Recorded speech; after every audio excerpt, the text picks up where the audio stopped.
this is Mika with Leap Taken, and here at Leap Taken, I talk about all things witchy, craft related, manifesting, law of attraction, and everything else in between. So, today we are sort of at the halfway point. It's the 15th that I'm recording, that I'll plan on posting this video. It's the halfway point to Samhain, or Samhain. I hear different ways to say this. I say Samhain. Sometimes I say Samhain, like Halloween. Don't kill me. Anyway, I know what it represents, and that's all that really matters. So we're almost there. We're almost at the part of the year that some people refer to as the Witch's New Year, and I look at it that way as well. It's also a time of year where the veil thins. It's thinning down, but it really thins. So that's great for communing with any sort of spirits, ancestors, or just loved ones that's passed on, and you would like to commune with them. So it's a good time for that. So it's at the halfway mark. So you might want to start looking at ways to celebrate, looking at ways to do rituals, or prep your rituals, especially if they're more evolved and you have to get supplies and maybe robes if you're going to get all fancy. This is a good time to go ahead and focus on that. So what I wanted to talk about was just sort of my experience as sort of a prelude to the actual big event. I'll do another video at that time, but I'm excited. It's kind of like Christmas. You put your decorations up. Most of us, I put mine up almost a month before the holiday, before actually Christmas Day, because I just love seeing the decorations all month long, and I sort of really love this time of year, and I want to celebrate it all month long. So we're almost there. So that's why I'm talking about it like it's just about here, like it's tomorrow, because I'm excited. And I'm looking down because I'm looking at my notes here. But anyway, so my experience around this time of year. So typically my experience is I almost always do some ritual. Well, it's pretty much the same ritual where I prefer a dark room. I prefer to be alone, and my family knows it, and I will just take that opportunity at night, light my candles. I bless the candles ahead of time and anoint them as well. So there's different scents burning that are important to me. And at that point, ground center is very simple. And everything at that point, I usually have a glass of wine with me. And I usually, I'm at the coffee table, I'm on the floor. I want to be kind of grounded on the floor. And I make a point to just ground myself, and then I simply reach out and I open up to spirit, ancestors. I let the spirits in, and I receive messages, and I will spend time just waiting and listening. And sometimes it's not right away. Sometimes it takes some, hence the wine, but I'll drink my wine and I'll wait. And other times, there's other times that I've done this, and it's like, boom, they were waiting. They just needed me to come knocking, and they were like, we're here, we're ready to communicate. And sometimes it's thoughts or pictures or just phrasings or people come into my head. Other times I'll use I'm always using my tarot cards. But in between, there's messages, or I'll smell something, or like I said, it'll be like, who? Why am I thinking about, this person? Because they're coming through. The thought is just literally put into my head, and I know that's who I'm talking to, and I'll validate that's who I'm talking to using my cards. So that's basically my ritual. I finish up by thanking them and politely but ever so nicely sending them on their way. I've had my fill with lingering spirits, so I know how to do that. Part of the ritual is saying, thanks for coming, but you got to go. And send them on their way, release them. I journal everything, and it's always great to look back and see what the messages are. On top of that, I'll do a spread, even though I know I'm going to do one for January. I'll do one at least toward the end of the year, or something more attuned to a spread just dealing specifically with my spirituality, my witchiness, if you will. Not so much overall, like what's your finances look like, what's your love life. I don't know. It's more like you're, specifically to this new year, where should I focus my energy, and, that type of thing. I do that type of spread as well. Journal all that down. Cool to look back to see what happened last year, by the way. So yeah, that's kind of been my experience. I'm always super excited. Even though, and it's technically the commercial Halloween, because it's a commercial holiday at this point, I still sometimes dress up. If I don't dress up, I try to, do something cutesy for the holiday, a funny shirt, or, a little heavier on the makeup, or I'll just put on a witch's hat, just something to sort of spark the day, to keep it fun. I play scary movies. I'm a classic old school horror movie person. I like Amityville Horror, Poltergeist. I'd say Carrie, but I get mad every time I watch it. I want to strangle the bullies. I want to slap the girl, some common sense into her, and I just want to choke the mom out. So, am I capable of watching it? I hate watch it, I watch it, let's just say watch it ironically. I don't really enjoy the movie, but it's tradition. And of course, the all-time favorite scary movie, Halloween. I love watching that. So, Michael Myers, of course, right? So, and I'll watch them all. I don't care. I got to see a scary movie at least once during the season. It's just fun. It's just fun, right? So, now I just did want to talk about non-witches, or people who don't practice magic. I find it interesting because it's happening now to my family members who a loved one close to us has passed on, and they are like really entrenched in memories and thoughts about them, and they're like, I don't know, I just keep thinking about this person. They don't know, understand the concept of the veil thinning. They just don't know. I know. I don't butt in to their story and what they're feeling. I listen. I know it. I don't have to always explain it or share it, because sometimes, and what do you want me to do with that information? I'm hurting right now, so that's not a time for me to, brag about what I know about the veil thinning. It's more, though, interesting. I mean, you have empathy, and I care about, what they're feeling, and they trust me with their feelings, and I listen. But when I'm done, I am very aware that, wow, this is not just something, if you're someone who's connected with this knowledge, this is something, everybody can experience without realizing it. They're picking up on it because those who have crossed over, they're reaching out. People will have dreams. They think they see, it's like, oh, I saw somebody look just like so-and-so, the person who passed on. Like, it's just really interesting to watch it from people who are not considered magical, but muggles. The muggles is interesting to see how they deal with that. Just for observational purposes, like, man, they have no idea why this is happening.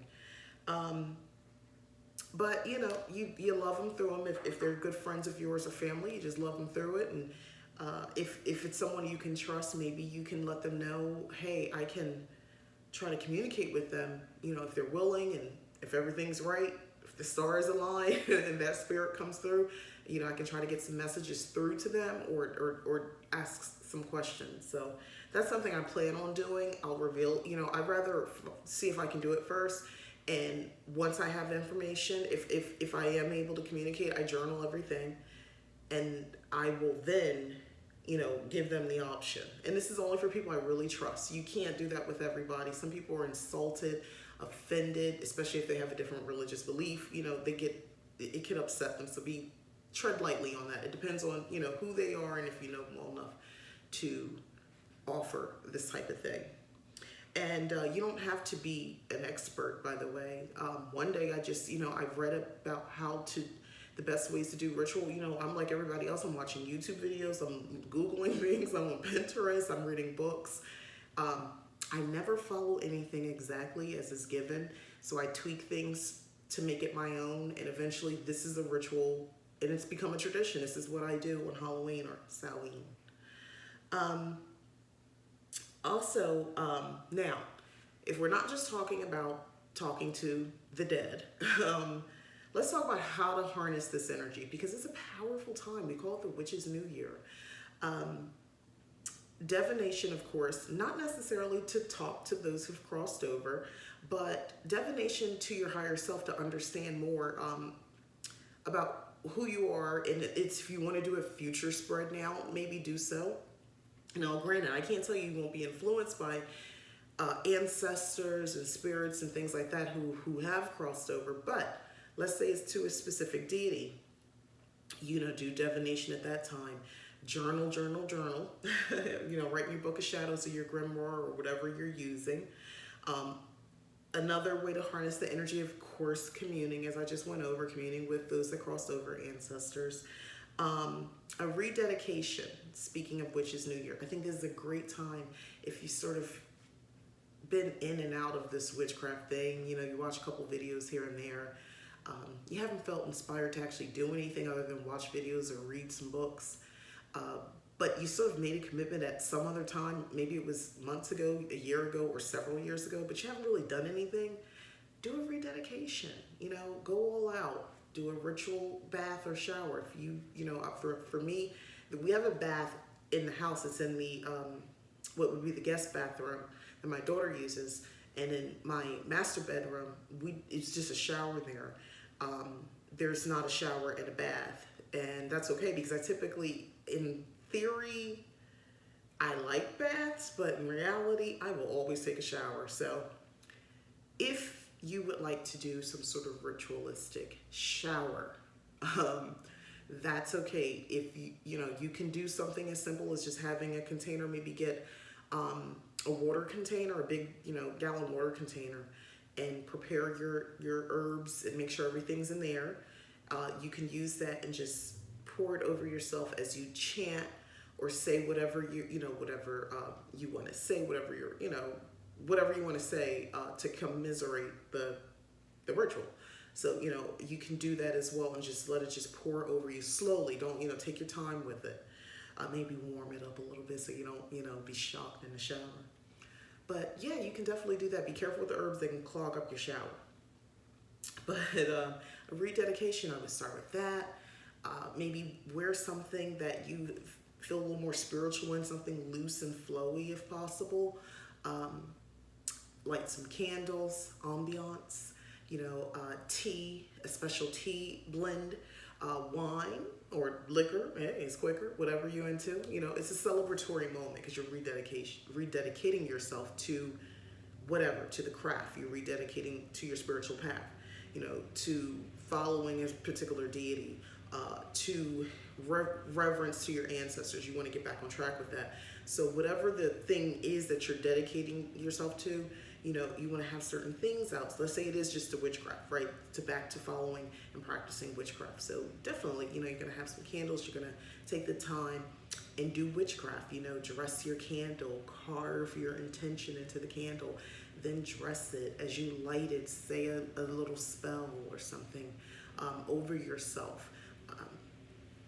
Have a special piece of parchment paper where you write your intention of rededication and what your plans are, and offer maybe that up as something that you burn. It's it's ritualistic, so you can burn that. So have a little cauldron. It doesn't have to be a big piece of paper. You can just write something little and just write words, and it doesn't have to be a big old statement, or it can be a formal statement.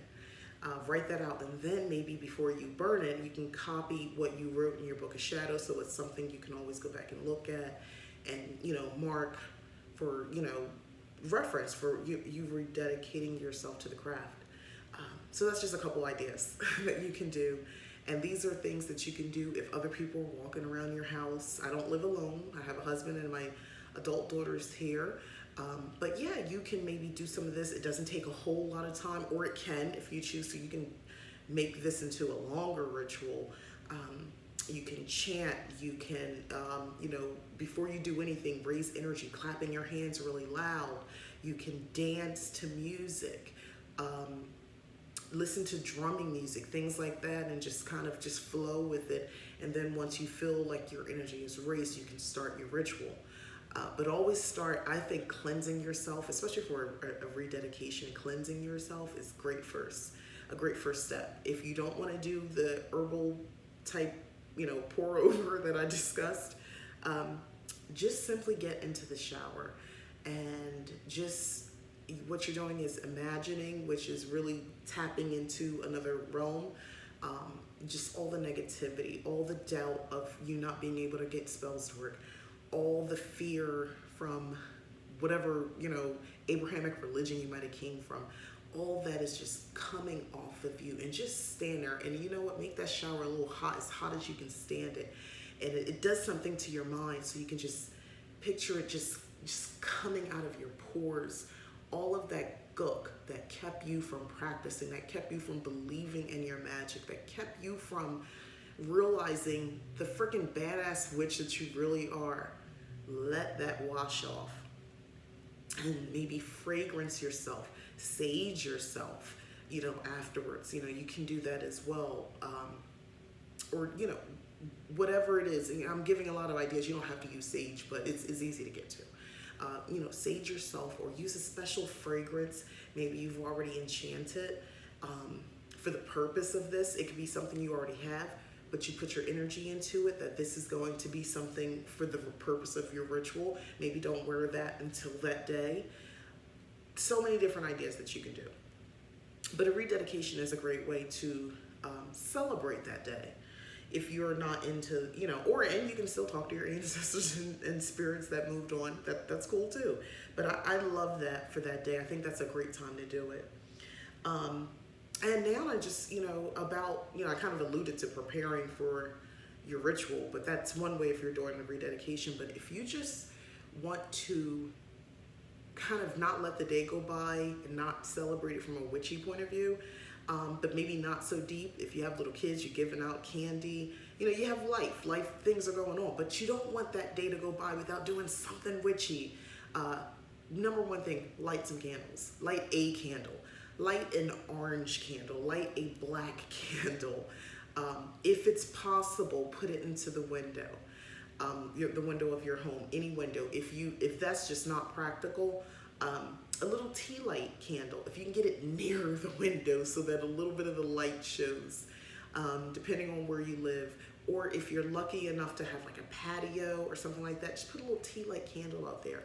And the whole purpose of doing that is putting a candle in your window is to let the spirits know, to help them find their way.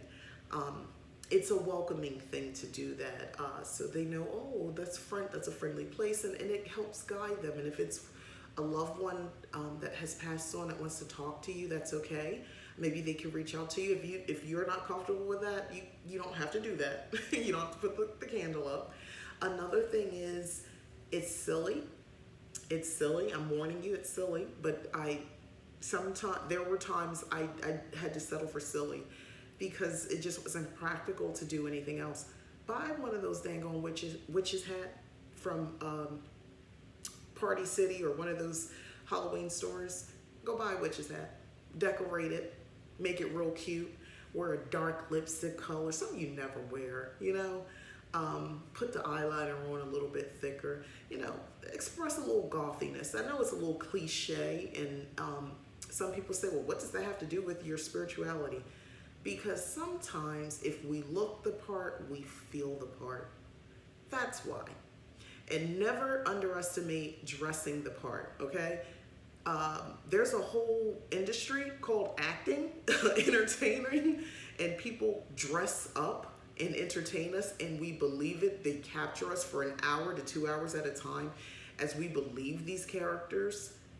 They're dressed for the part. So you just do that to yourself. It's not for others to see you as a witch. It's for you to feel like a witch. Occasionally go look by the mirror and be like, oh, I look badass today. I look like a real witch.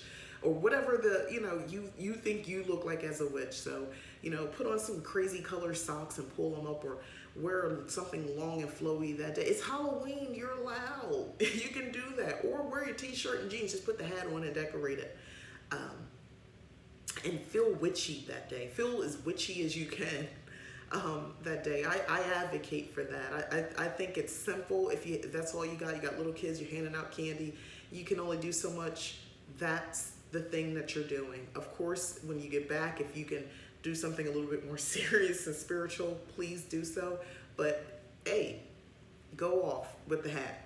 Seriously, go off. You'll feel witchy, and have fun with it. So yeah, those are my thoughts on celebrating and preparing ritual for Samhain.